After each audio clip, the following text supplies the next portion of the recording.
Joined by Uwe Parpart, he's chief economist and Asia strategist at Cantor Fitzgerald. Uwe, good to see you as always. So yeah, tell me, have your worries about the European debt crisis receded?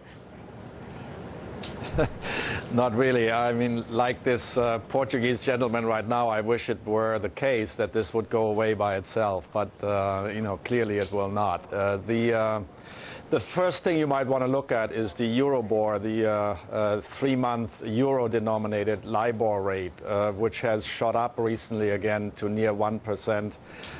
That's a very clear indication that the banks in Europe itself don't really trust each other.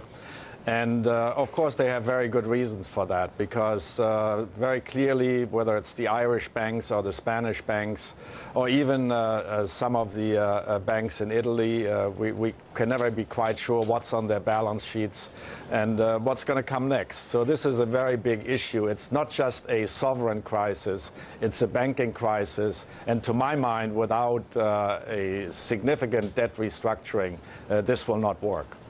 So we're not going to get through this debt crisis without a default. Who's that default going to come from, Uwe?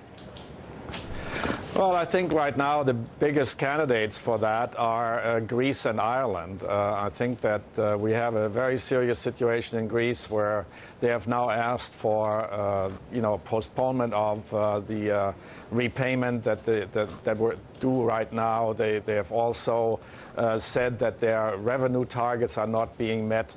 Revenue targets are not being met anywhere because the southern tier economies are in crisis and are, in fact, being burdened down by budget cuts that actually make it impossible for them to grow. And at the same time, they can't really raise taxes. I mean, Ireland has a corporate tax of 12.5%.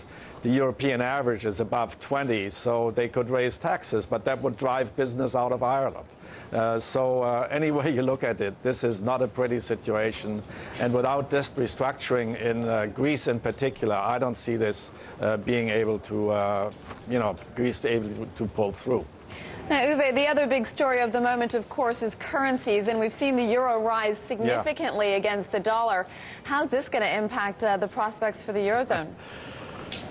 Well, yeah, of course. I mean, we were worried a while ago that the euro was too weak as a result of the debt crisis. Now, because of the very, very loose U.S. monetary policy and the apparent determination of the Federal Reserve to actually inflate some of the U.S. debt away, we have a situation where the dollar is just collapsing. And from that standpoint, what that means for the southern tier, whether it's exports or tourism or anything, at these levels of the euro to the U.S. dollar, anybody from outside Europe is going to have a very, very hard time making ends meet in Europe itself. Uwe Parpart of Cantor Fitzgerald saying there that there is no way out without a default. Thanks very much.